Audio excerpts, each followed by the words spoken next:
আমরা আসলে বিভিন্ন জায়গায় জায়গায় বলছি যে আমাদের ত্রাণ দরকার, বিভিন্ন বাসায় যেয়ে বলতেছি যে আপুদেরকে আমাদের ত্রাণ দরকার, আপনারা যেভাবে পারেন আমাদেরকে হেল্প করেন। কেউ আমাদেরকে কাপড় দিয়ে হেল্প করছে, কেউ আমাদেরকে চিরা দিয়ে হেল্প করছে, মুড়ি দিয়ে হেল্প করছে, যে যা পারে তাই দিয়ে হেল্প করছে আমাদের। আসলে অভিজ্ঞতাটা একটু ভালোই, কারণ সবাই খুব হেল্প করছে। আমাদের এখানে মানুষ যারা আছে তারা প্রতিটা মানুষ খুব হেল্পফুল, খুবই হেল্প করছে আমাদেরকে।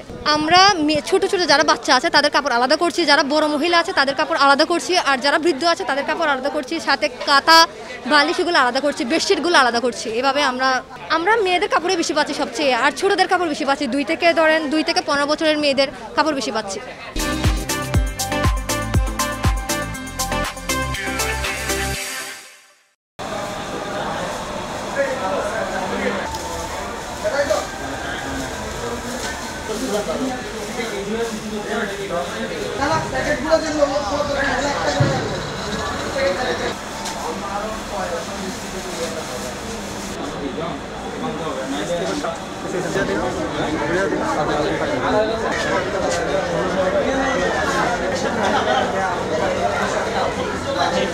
চট্টগ্রাম যে জেলা এবং বিশ্ববিদ্যালয় আছে অন্যান্য এবং চট্টগ্রামের জেলার ভিতরে যে সকল শিক্ষা প্রতিষ্ঠান সবগুলো মিলেই আমরা যে সমন্বয় করতেছি 16 স্টেশন থেকে সভা থেকে আমরা ত্রাণ সংগ্রহ করার মাধ্যমে আমাদের গ্রুপগুলো রেডি হওয়ার সাথে সাথে আমরা সেগুলো স্পটে পৌঁছে দিচ্ছি। আমরা ফেনী, লক্ষ্মীপুর, নোয়াখালী, তারপরে যে কুমিল্লা